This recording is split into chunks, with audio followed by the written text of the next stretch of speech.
Hey guys, welcome to the channel. Today we're going to be talking about Chainlink, and it's been a little while since we covered that topic. Definitely stay till the end of this video so you can see all the updates of the last year that have happened for this project. Before we begin, I just got to say you should check out our other social medias like Twitter and Instagram, so that way you could follow us and interact with us as we go. I just need you to remember this isn't financial advice. We don't accept liabilities for losses that you might incur, and everything here is strictly for news and research purposes. So with that in mind, like I said, you're going to enjoy this video. And what is it about? Like I said, Chainlink. And as you can see, Chainlink over the last little dip has actually started to perform, considering that it's been relatively laggy in terms of price action compared to a lot of other crypto. But as you can see here, the volume is going up, the market cap's going up, and the actual price has been going up regardless of this market dip, which for me just shows that, you know what, it's a good sign for this project. That's what you want to see when everything else is dumping and something like Chainlink is working hard to not dump. That's a very good sign for the project, because that means that that was when people probably loaded the dip on it. Now, obviously, in terms of price statistics and other metrics like that, you know, I'm not here to break down the technical analysis for you, but I'm just here to show you, like, hey, we're in an upwards trend, and it doesn't look like Chainlink's breaking out of the pattern on a monthly perspective of basically going into lower highs and lower lows. We're currently on a cycle that's going to higher highs and higher lows, and if we keep up with that momentum, I wouldn't be surprised to see Chainlink hitting all-time highs if the market recovers soon. So why is there so much bullish news about Chainlink? Well, I'm going to tell you right now, I'm bullish about Chainlink. I don't cover it a lot in this channel, but that's simply because it is a blue chip token. It has a lot of mainstream coverage, and there's already a lot of news out about it.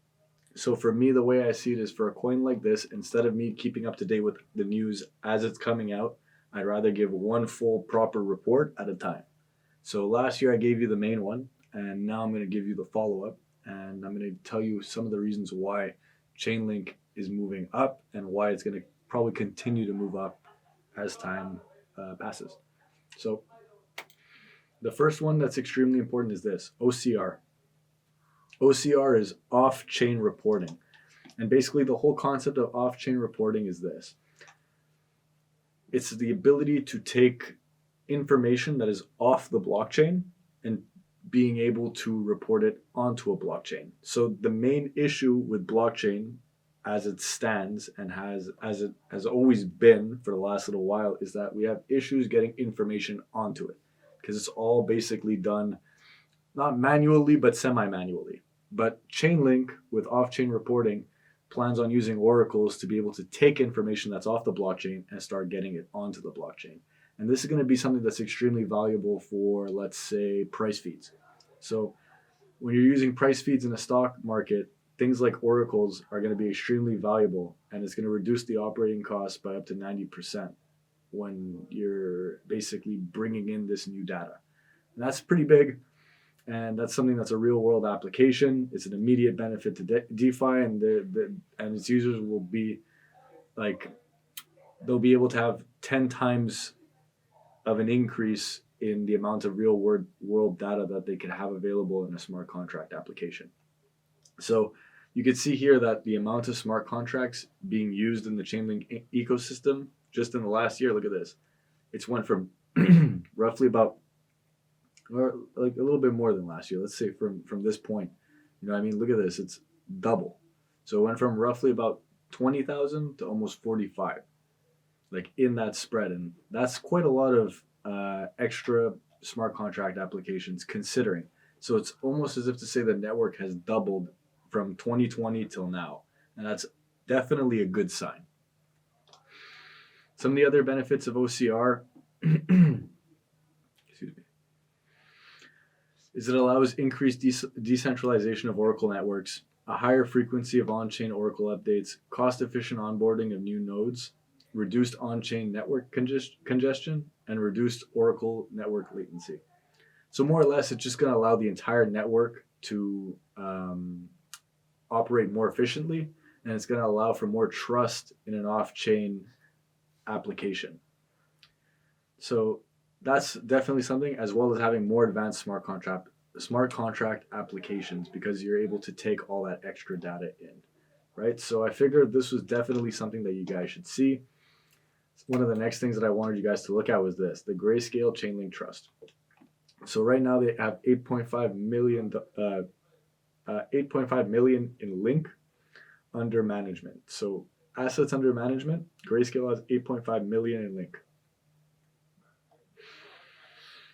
From here, you can see, okay, that's quite a bit. And the shares outstanding are currently 3.2 million, and you get about 0.1 Link per share. So, like, that could give you an idea of what Link's potential value could be in the future, considering that this is how many shares they have for their total fund and how much Link you actually get per share. 0.097. You don't even get a 0.1 of a Link per share. Now, that's definitely something to think about. You know what I mean? It goes here, it goes into further detail and explains like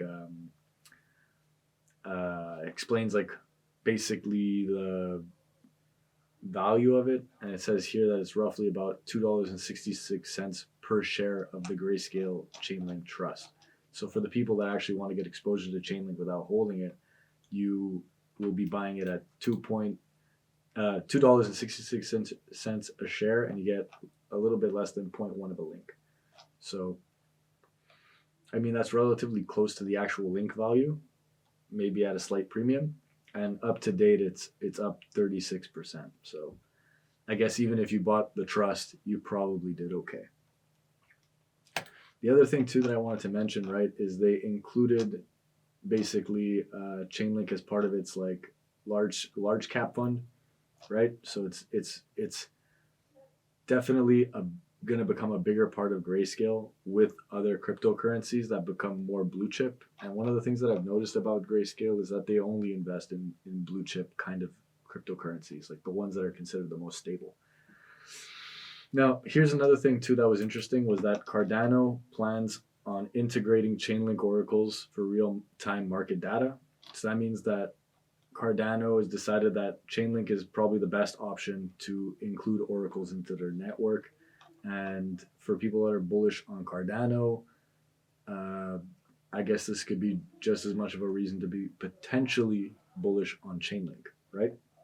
So we're going to see what kind of applications are going to be built with this new collaboration.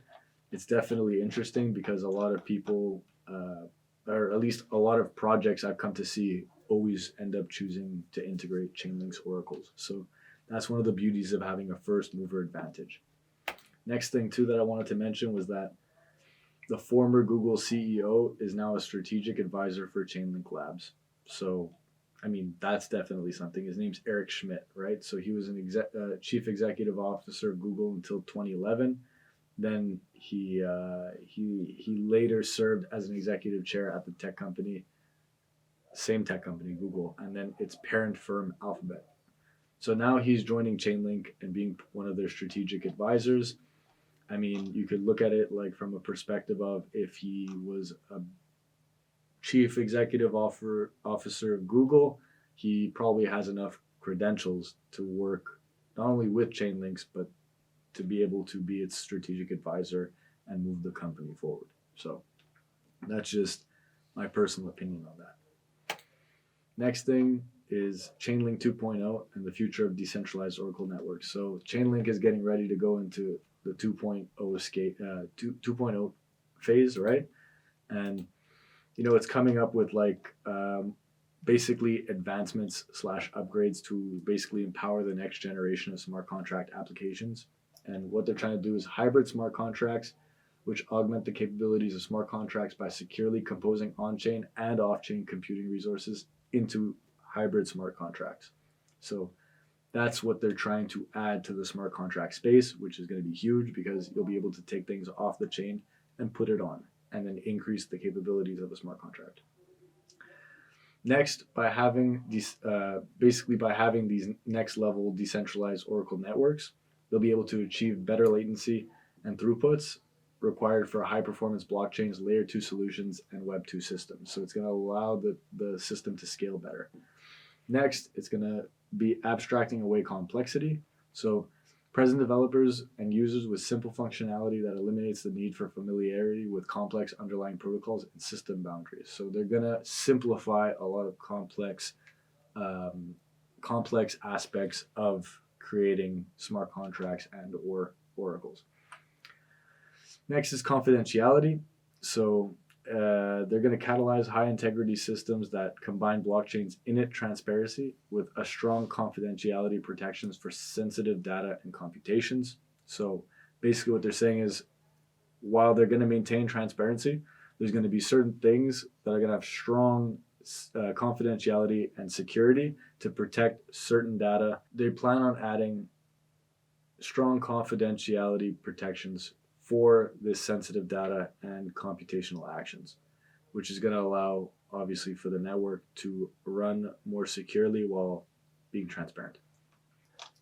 They also plan on adding order fairness, so support transaction sequencing in ways that are fair for the end user and prevent front running and other forms of value extraction by bots and exploitive miners. So gas wars, things like oracles plan on destroying that. And that's very important because when the oracles break down these things, it allows for basically more fairness when you're placing an order, and it doesn't allow for miners and other people to push transactions through the network to allow exploitation of gas prices. So that's pretty awesome.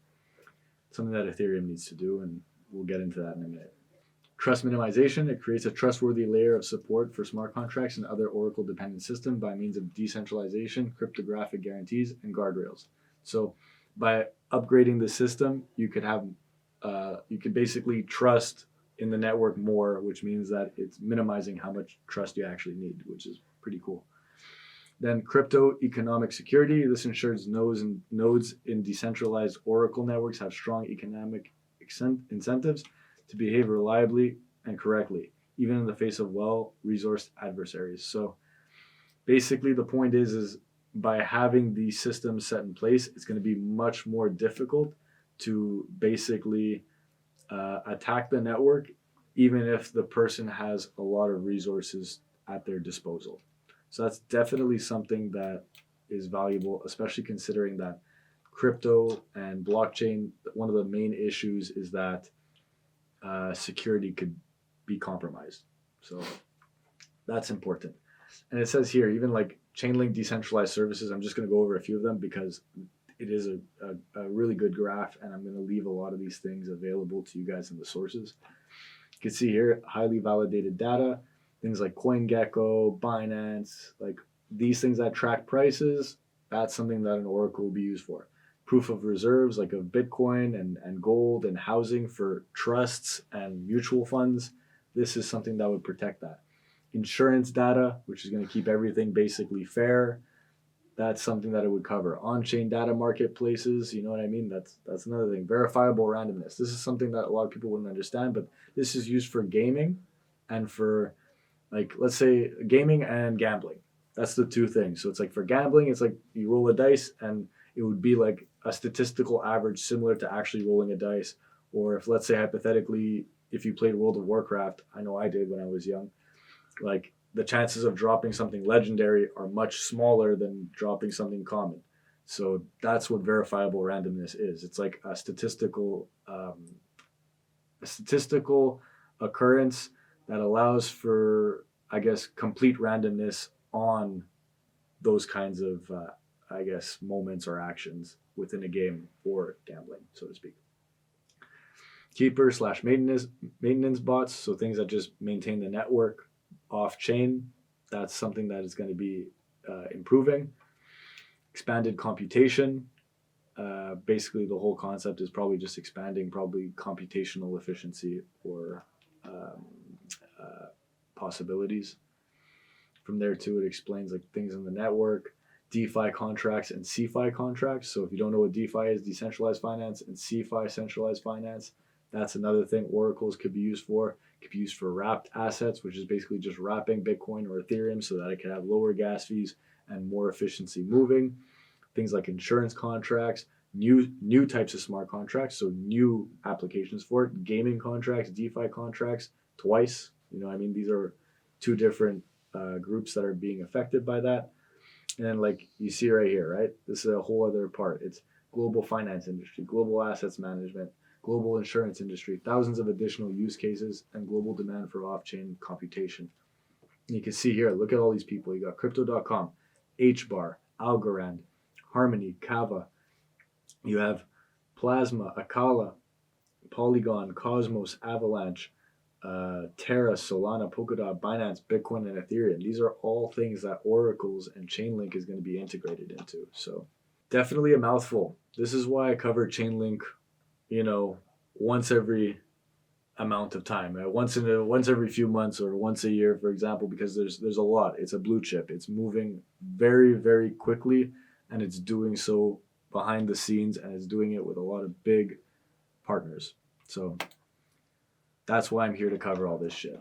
The next thing too is CCIP, so cross-chain interoperability protocols for decentralized interchain messaging and token movements. So this would be something that would be extremely valuable for allowing DeFi to be applicated probably into a Swift system. And I'm saying that just because I'm thinking that Swift is Chainlink's partner, and Swift is one of the largest messaging systems for money transfers. The Swift network and messaging system facilitates about $1.25 quadrillion in money movements yearly. It is one of the largest messaging systems for moving money. So that is a very, very, very powerful system. And Chainlink had already locked down a strategic partnership with them a while ago. And this is one of the reasons why I'm way more bullish on Chainlink than Ripple. Because if Ripple is supposed to take out Swift and Chainlink is creating oracles and it's already integrated into Swift, I personally see Chainlink becoming a value transfer for something like Swift, or allowing Swift to move into the next level. So sorry to say it, for a lot of you Ripple heads, if you're watching this, I personally think Chainlink is a superior product. And you know what I mean? They say Chainlink is optimized for generalized cross-chain infrastructure. So this just allows for interoperability on-chain, off-chain, and a lot of other stuff. And that includes like an anti-fraud network. Like you guys could break this down for yourselves. I'm going to leave all the sources there. It's definitely a lot to do with interoperability and cross-chain applications, as well as taking off-chain applications and putting them on the blockchain. So that's definitely going to be big. Next thing too is this, right? It has to do with DeFi 2.0 and liquidity incentivization. Basically, we've seen DeFi, and now we're heading into a point where it's like DeFi has functioned up to this point based off of the smart contracts that were available on ERC20 and the Ethereum network. So very basic types of smart contract. By stating DeFi 2.0, what they're more or less saying is that with oracles, they're going to allow for more developed smart contracts to bring DeFi to a 2.0 level, which means that it's adding the next layer of functionality for DeFi, which is going to be a very valuable expansion of that kind of service. And I will say one thing. DeFi had a lot of hype in 2020, and it started dwindling down in 2021. And something like this could potentially bring DeFi basically back in the spotlight. Because we've seen NFTs, we've seen a lot of different things explode over the last 6 months, and a lot of it was not DeFi. DeFi has been more quiet recently due to regulatory pressure, and now we're going to hit a point where if DeFi 2.0 comes out, things will change. It might bring DeFi back into the spotlight and potentially even allow for much more usability and a larger range of usability for the average folk. Now, that's more or less what they're saying, right? So there's going to be a lot of advancements. You could break it down for yourself in the sources. They'll be there, right? The next thing I wanted to mention was this as well, was the last part of this segment was, what is the metaverse? Well, basically what they're saying is that they plan on taking these oracles and integrating them into the metaverse. So something like NFTs and Facebook's head turning it rebrand into Meta, the metaverse has entered mainstream public consciousness. You see, the fact that they mentioned Facebook could potentially even signify a potential partnership. Don't be surprised, because these guys are already partnered with Google. Obviously, that's speculation. I haven't confirmed it yet, but don't be surprised if you see it. But like I said, speculation. So, what is the metaverse? Chainlink is basically explains it. It's basically a parallel digital universe that allows for basically multiple applications to be used online. So something like VR or AR technologies are metaverse. Even Zoom calls are metaverse. Instagram, Facebook is technically metaverse, but in the most simple term, right? So what they're saying is that by entering the metaverse, something like Chainlink, it's going to allow for a more developed metaverse to actually start being unfolded, right? So it's like, look, Twitter Spaces. And by the way, too, guys, you're going to be seeing Anti-Hedge more often on Twitter Spaces. And you're going to have a chance, to talk with me, but I'm also going to be taking the time to hang out on these zones, these Twitter Spaces, to connect with people in the cryptoverse, as well as potentially educate and help people learn more about crypto. So if you see Anti-Hedge on a Twitter space, don't be shy to jump in and say hello. And we might also be joining Spotify soon. So we're still figuring out how we're going to do that, but don't be shy to join and check it out. And you can see right here, so Twitter Spaces, Hangouts, Zoom calls, multiplayer games, like we're not strangers to these things anymore, especially during COVID and things like that. That's like the most basic applications of the metaverse currently. Now the next thing is augmented reality and then virtual reality. Those are the next steps, right? And from my understanding, something like an Oracle could actually be very valuable, especially for an AR reality, because it would be taking off-chain data and putting it on the chain. So something like AR is just augmenting. So it's like if I were to wear like a Luxo disco sweater, and by the way, I'm going to be doing a video on Dematerialized soon, you'd be able to see it on me right now, even though I'm not wearing it, right? Kind of like the story about the emperor who wasn't wearing any clothes, and everyone was like, oh, you got that beautiful robe. And, you know, there was a kid that kind of said, hey, you're not wearing anything. And the king liked him for not saying that. But that's just an old folklore tale. I figured I'd share that. But we're heading into that time, right? So augmented reality is going to become bigger, and things like oracles are going to allow for the seamless integration of AR glasses into the real world. So here's the problem with the current state of the metaverse, right? So you have the user who connects to VR, AR, gaming platform, PC. Like they're connecting to all these different applications individually, right? So it's like you are the user, you interact in all these meta rooms separately. In blockchain-powered metaverse, you have the user and then everything's separate but together. So it's like you see the VR connects to the AR, which connects to the gaming platform, which connects to your PC, which connects to your social media and your finance app, all through these applications, as well as, you know what I mean, like you yourself. So it's like you are connecting with a network that does all these things. And then in the current state of the metaverse, it's like you're interacting individually with these things separately. So that's more or less what they want to do. And I'm assuming that with oracles, they'll actually be able to web these things together. Now, like that's definitely something crazy. And it says here too, building a user-owned metaverse and metaverse economy. Like they're already talking about the creation of interoperability and a case study with Decentralized, which would explain how blockchain-based metaverse will work.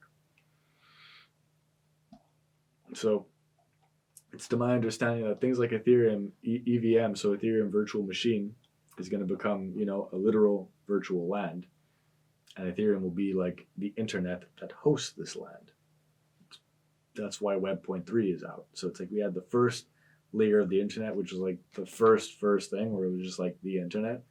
Then Web 2 is basically everything we have now, where we have applications and things being built on it to the next level where we have more functionality. Now Web 3 is basically taking it to the next step where we could have like a more connected version of that. That's basically my understanding, and like, or at least like a very rough explanation of it. And I will probably do a video talking just about Web 3 soon anyway, just so I could inform you guys what is Web 3. So that's definitely something. And it says here, like with the role of decentralized Oracle networks in the metaverse, it's basically just to allow for smart contracts to be built on top of things and like to securely take real world data and then bring it from off the blockchain on. So the same thing I've been saying for a while. And it says here, like, look, decentralized data feeds, off-chain computation, so on and so forth. That's basically Chainlink's spot in the metaverse, right? The last thing too that I wanted to mention is just like introducing Chainlink's meta oracle capabilities for DeFi. So they're already talking about using the oracles to connect DeFi and meta together. So for me, that's almost like I'm picturing like a metaverse stock exchange. So something like Wall Street, except you don't need to be on Wall Street. Crazy, huh? That's where we're about to head. And personally, I think it makes more sense because New York, as beautiful as you are a stinky, shit infested rat hole. And people pay way too much to live in you for what you actually provide. Sorry, New York. But I love you, and I spent a lot of time with you growing up. But San Francisco is way better, minus all the crime recently. That's just my 2 cents. Hope I didn't piss off any New Yorkers. All right, we'll go for a slice of pizza in the metaverse, and we'll talk it out if you didn't like what I said there. So that's more or less going to wrap up this video. I know it was a long one, but I wanted to cover everything up to this point that I've caught about Chainlink, and I wanted you guys to know, hey, this is what's up. I didn't forget about it. Even if I see that a project I haven't covered in a bit, don't necessarily think like it's like, no, I didn't give up on the project. It just I'm taking time to actually compile a good chunk of news so I can provide you a good video. That's it. All right, guys. So if you watched up to this point, thank you so much for following. Definitely check out our Discord/Patreon public launch. Or Patreon's out, but follow our Discord public launch. That's going to be, out at the end of the month. So you guys will be able to actually interact with me directly in my Discord. And from there, I guess that's all I got to say. Take care.